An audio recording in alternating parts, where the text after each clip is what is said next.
Welcome back to the review of Unit 2, To Live and Hoard in LA.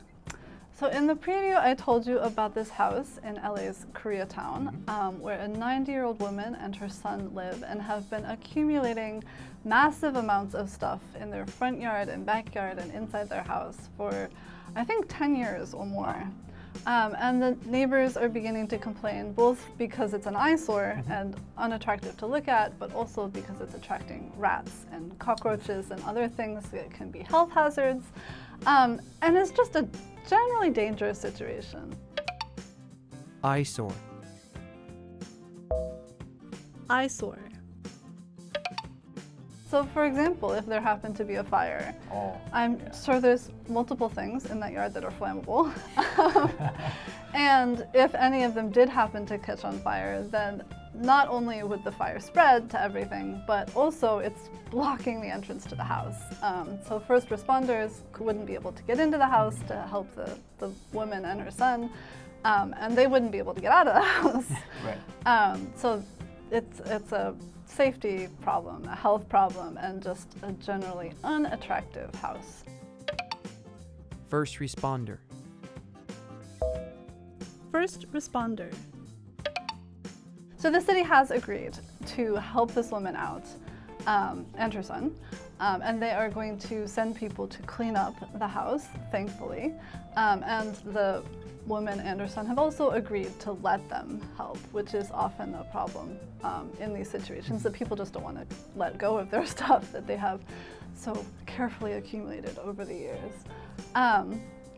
But even after that's done and it's all cleaned up, there still is the problem of the son who has brought all of the stuff into the house, and so he will probably need to get some kind of help with his hoarding problem, because it is a psychological issue often, and if he just keeps doing it, then they'll have the same problem in 10 or so years again.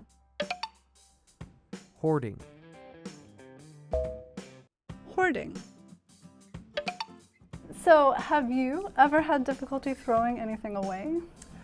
I would say yes, but not to the extent of hoarding. Okay. I'm not a minimalist, so I don't have like somewhere in the middle.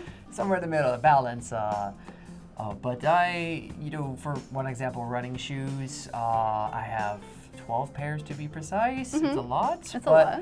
A few of them I might throw away by the end of this year, so a couple of weeks, because I have ran about 700 to 800 kilometers in two of them, and the bottoms are almost wore out completely. There's no grip anymore, so no use in keeping them. More sentimental, but So I need to get rid of it. Once they run out and their treads are gone, you don't keep them for sentimental reasons. Like, no. I ran this race in these shoes. No. No. But one thing I will do is, my friend kind of does it and inspired me, because he runs way more than me, is take out the insole and write the distance. And keep just the insole as like a decoration, or those are small, you can stack them and hold them. Right, it's much less bulky. Oh yeah. So, but how about you? Anything you struggle with? Yeah, I have it in my genes, as I mentioned in the preview. My grandmother was definitely a hoarder, but so I keep like pictures and especially things that my students gave me. I taught high school for 8 or so years. And students would give me notes or things at the end of the year, and it's really hard to part with things like that. But it does accumulate. So yeah, lots of things for sentimental. I feel bad throwing away cards. Right?